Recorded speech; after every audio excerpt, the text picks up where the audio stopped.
Tradução em português aqui do presidente, né, onde ele está discursando neste momento, ele trazendo aí, a gente já tinha, né, uma informação prévia de que o presidente Jair Bolsonaro deveria trazer aí dados econômicos do Brasil. Agora sim a gente já está com o sinal em português pela TV Brasil, vamos ouvir. Emergencial aos mais necessitados. O nosso objetivo foi proteger a renda das famílias para que elas conseguissem enfrentar as dificuldades econômicas decorrentes da pandemia. Beneficiamos mais de 68 milhões de pessoas, o equivalente a 1/3 da nossa população. Em paralelo, lançamos um amplo programa de imunização, inclusive com produção doméstica de vacinas. Somos uma nação com 210 milhões de habitantes da população vacinada contra a Covid-19. Todos foram vacinados de forma voluntária, respeitando a liberdade individual de cada um.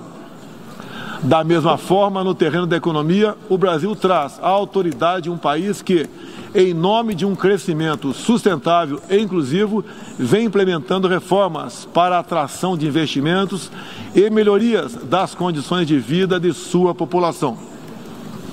No meu governo, extirpamos a corrupção sistêmica que existia no país. Somente entre o período de 2003 e 2015, onde a esquerda presidiu o Brasil, o endividamento da Petrobras, por má gestão, loteamento político e em desvios, chegou à casa dos 170 bilhões de dólares. O responsável por isso foi condenado em 3 instâncias. Por relatores devolveram $1 bilhão e pagamos para a Bolsa Americana outro $1 bilhão por perdas de seus acionistas. Esse é o Brasil do passado. Aprimoramos os serviços públicos com redução de custos e investimentos em ciência e tecnologia. Hoje, por exemplo, o Brasil é o 7º país mais digitalizado do mundo. São 135 milhões de pessoas que acessam 4.900 serviços do meu governo. O Brasil foi pioneiro na implantação do 5G na América Latina. Levamos adiante uma abrangente pauta de privatizações e concessões, com ênfase na infraestrutura. Concluímos o projeto de transposição do Rio São Francisco, levando água para o Nordeste brasileiro. Adotamos novos marcos regulatórios, como o do saneamento básico, o das ferrovias e o do gás natural. Além disso, melhoramos o ambiente de negócios, com a Lei da Liberdade Econômica e a Lei de Startups. Como resultado, criamos oportunidades para o jovem empreender e ter empregos de qualidade. Coroando todo esse esforço de modernização da economia brasileira, estamos avançando a passos largos para o ingresso do Brasil como membro pleno da Organização para a Cooperação e Desenvolvimento Econômico, a OCDE. Apesar da crise mundial, o Brasil chega ao final de 2022 com uma economia em plena recuperação. Temos emprego em alta e inflação em baixa. A economia voltou a crescer. A pobreza aumentou em todo o mundo sob o impacto da pandemia. No Brasil, ela já começou a cair de forma acentuada. Os números falam por si só. A estimativa é de que, no final de 2022, 4% das famílias brasileiras estejam vivendo abaixo da linha da pobreza extrema. Em 2019, eram 5,1%. Isso representa uma queda de mais de 20%. O Auxílio Brasil, programa de renda mínima criado no meu governo durante a pandemia, que atende 20 milhões de famílias, faz pagamentos de quase $4 por dia às mesmas. O desemprego caiu 5 pontos percentuais, chegando a 9%, taxa que não se via há 7 anos. Reduzimos a inflação com estimativa de 6% no corrente ano. Tenho a satisfação de anunciar que tivemos deflação inédita no Brasil nos meses de julho e agosto. Desde junho, o preço da gasolina caiu mais de 30%. Hoje, um litro no Brasil custa cerca de 90 centavos de dólares. O preço da energia elétrica também teve uma queda de mais de 15%. Quero ressaltar que o custo da energia não caiu por causa de tabelamento de preços ou qualquer outro tipo de intervenção federal. foi resultado de uma política de racionalização de impostos formulada e implementada com apoio do Congresso Nacional. Em 2021, o Brasil foi o quarto maior destino de investimentos estrangeiros direto no mundo. Nosso comércio exterior alcançou a marca histórica de 39% do PIB, mesmo diminuindo ou zerando impostos de milhares de produtos. No plano interno, também estamos batendo recordes em 3 áreas: arrecadação fiscal, lucro das empresas estatais e relação entre dívida pública e PIB. Aliás, em 21 tivemos superávit no resultado consolidado de contas públicas. O PIB brasileiro aumentou 1,2% no segundo semestre. A projeção de crescimento para 22 chega a 3%. Temos a tranquilidade de quem está no bom caminho, o caminho de uma prosperidade compartilhada entre os brasileiros e, mais além, compartilhada com nossos vizinhos e outros parceiros mundo afora. É isso que vemos, por exemplo, na produção de alimentos. Há 4 décadas, o Brasil importava alimentos. Hoje, somos um dos maiores exportadores mundiais. Isso só foi possível graças a pesados investimentos em ciência e inovação, com vistas à produtividade e à sustentabilidade. Faço aqui um tributo à pessoa de Alisson Paulinelli, candidato brasileiro ao Prêmio Nobel da Paz, por seu papel na expansão da fronteira agrícola brasileira com o uso de novas tecnologias. Este ano, o Brasil já começou a colheita da maior safra de grãos da nossa história. Estima-se pelo menos 270 milhões de toneladas. O Brasil também, em poucos anos, passará de importador a exportador de trigo. Para o período de 22-23, a previsão é que a produção total ultrapasse os 300 milhões de toneladas. Como afirmou a diretora-geral da Organização Mundial do Comércio, em recente visita que nos fez, se não fosse o agronegócio brasileiro, o planeta passaria fome, pois alimentamos mais de 1 bilhão de pessoas ao redor do mundo. O nosso agronegócio é orgulho nacional. Senhor presidente, quero lembrar que, também na área do desenvolvimento sustentável, o patrimônio de realizações do Brasil é fonte de credibilidade para a ação internacional do nosso país. Em matéria de meio ambiente e desenvolvimento sustentável, o Brasil é parte da solução e referência para o mundo. 2/3 de todo o território brasileiro permanece com vegetação nativa, que se encontra exatamente como estava quando o Brasil foi descoberto em 1500. Na Amazônia brasileira, área equivalente à Europa Ocidental, mais de 80% da floresta continua intocada, ao contrário do que é divulgado pela grande mídia nacional e internacional. É fundamental que, ao cuidarmos do meio ambiente, não esqueçamos das pessoas. A região amazônica abriga mais de 20 milhões de habitantes, entre eles indígenas e ribeirinhos, cuja subsistência depende de algum aproveitamento econômico da floresta. Levamos internet a mais de 11 mil escolas rurais e a mais de 500 comunidades indígenas. O Brasil começou sua transição energética há quase meio século, em reação às crises do petróleo daquela época. Hoje temos uma indústria de biocombustíveis moderna e sustentável. Indústria que contribui para a matriz energética mais limpa entre os países do G20. Cerca de 84% da nossa matriz elétrica atualmente é renovável. E esse é o objetivo que muitos países desenvolvidos esperam alcançar somente depois de 2040 ou 2050. No ano passado, o Brasil foi escolhido pelas Nações Unidas como o país campeão da transição energética. Temos capacidade para ser um grande exportador mundial de energia limpa.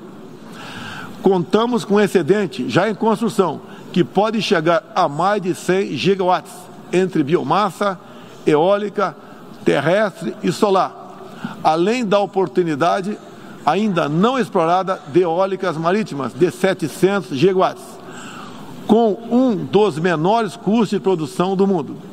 Essas fontes produzirão hidrogênio verde para exportação. Parte dessa energia 100% limpa abre a possibilidade de sermos fornecedores de produtos industriais altamente competitivos, especialmente no Nordeste brasileiro, com uma das menores pegadas de carbono do mundo. A agenda do desenvolvimento sustentável é afetada de várias maneiras pelas ameaças à paz e à segurança internacional. Erguemos as Nações Unidas em meio aos escombros da Segunda Guerra Mundial. O que nos motivava naquele momento era a determinação de evitar que se repetisse o ciclo de destruição que marcou a primeira metade do século XX. Até certo ponto, podemos dizer que fomos bem-sucedidos. Mas hoje, o conflito na Ucrânia serve de alerta. Uma reforma da ONU é essencial para encontrarmos a paz mundial. No caso específico do Conselho de Segurança, após 25 anos de debates, está claro que precisamos buscar soluções inovadoras. O Brasil fala desse assunto com base em uma experiência que remonta aos primórdios da ONU. É pela 11ª vez que ocupamos assento não permanente no Conselho. Temos buscado dar o melhor de nós para a solução pacífica e negociada dos conflitos internacionais, sempre guiados pela Carta da ONU e pelo direito internacional. O Brasil também tem um longo histórico de participação em missões de paz da ONU. De Suez a Angola, do Haiti ao Líbano, sempre estivemos ao lado da manutenção da paz. Também contribuímos para a paz ao abrirmos nossas fronteiras para aqueles que buscam uma chance de reconstruir suas vidas em nosso país. Desde 2018, mais de 6 milhões de irmãos venezuelanos foram obrigados a deixar seu país. Muitos deles vieram para o Brasil. Nossa resposta a esse desafio foi a Operação Acolhida, que se tornou referência internacional. Já são mais de 350 mil venezuelanos que encontraram em território brasileiro assistência emergencial, proteção, documentação e a possibilidade de um recomeço. Todos têm acesso ao mercado de trabalho, a serviços públicos e a benefícios sociais.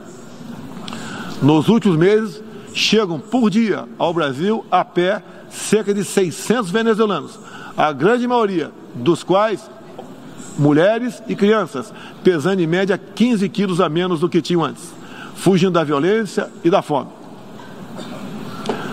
A política brasileira de acolhimento humanitário vai além da Venezuela. Temos também recebido haitianos, sírios, afegãos e ucranianos. Senhor presidente, o conflito na Ucrânia já se estende por 7 meses e gera apreensão não apenas na Europa, mas em todo o mundo. Quero, em primeiro lugar, renovar o agradecimento do Brasil aos países que ajudaram na evacuação de brasileiros que se encontravam na Ucrânia quando começou o conflito. Refiro-me especialmente à Eslováquia, Hungria, Polônia, Romênia e República Tcheca. A operação foi exitosa. Não deixamos ninguém para trás, nem mesmo seus animais de estimação. Diante do conflito em si, o Brasil tem se pautado pelos princípios do direito internacional e da Carta da ONU. Princípios que estão consagrados também em nossa Constituição. Defendemos um cessar-fogo imediato, a proteção de civis e não combatentes, a preservação da infraestrutura crítica para assistência à população e a manutenção de todos os canais de diálogo entre as partes em conflito. Esses são os primeiros passos para alcançarmos uma solução que seja duradoura e sustentável. Temos trabalhado nessa direção. Nas Nações Unidas e em outros fóruns, temos tentado evitar o bloqueio dos canais de diálogo, causado pela polarização em torno do conflito. É nesse sentido que somos contra o isolamento diplomático e econômico. As consequências do conflito já se fazem sentir nos preços mundiais de alimentos, de combustíveis e de outros insumos. Esses impactos nos colocam a todos na contramão dos objetivos do desenvolvimento sustentável. Países que se apresentavam como líderes da economia de baixo carbono, agora passaram a usar fontes sujas de energia. Isso configura um grave retrocesso para o meio ambiente. Apoiamos todos os esforços para reduzir os impactos econômicos dessa crise, mas não acreditamos que o melhor caminho seja a adoção de sanções unilaterais e seletivas, contrárias ao direito internacional. Essas medidas têm prejudicado a retomada da economia e afetado os direitos humanos de populações vulneráveis, inclusive em países da própria Europa. A solução para o conflito da Ucrânia será alcançada somente pela negociação e pelo diálogo. Faço aqui um apelo às partes, bem como a toda a comunidade internacional. Não deixe escapar nenhuma oportunidade de pôr fim ao conflito e de garantir a paz. A estabilidade, a segurança e a prosperidade da humanidade correm sério risco se o conflito continuar. Senhor presidente, tenho sido um defensor incondicional da liberdade de expressão. Além disso, no meu governo, o Brasil tem trabalhado para trazer o direito à liberdade de religião para o centro da agenda internacional de direitos humanos. É essencial garantir que todos tenham o direito de professar e praticar livremente sua orientação religiosa, sem discriminação. Quero aqui anunciar que o Brasil abre suas portas para acolher os padres e freiras católicos que têm sofrido perseguição do regime ditatorial da Nicarágua. O Brasil repudia a perseguição religiosa em qualquer lugar do mundo. Outros valores fundamentais para a sociedade brasileira, com reflexo na pauta dos direitos humanos, são a defesa da família, do direito à vida desde a concepção, a legítima defesa e o repúdio à ideologia de gênero. Quero também destacar aqui a prioridade que temos atribuído à proteção das mulheres. Nosso esforço em sancionar mais de 70 normas legais sobre o tema desde o início do meu governo, em 2019, é prova cabal desse compromisso. Combatemos a violência contra as mulheres com todo rigor.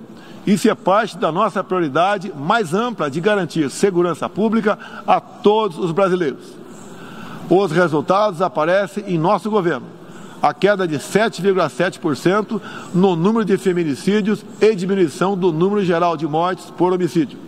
Em 2017, eram 30 mortes por 100 mil habitantes. Agora são 19.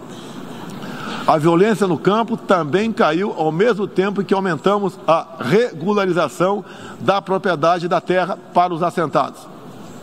No meu governo, entregamos 400 mil títulos rurais, 80% deles para as mulheres.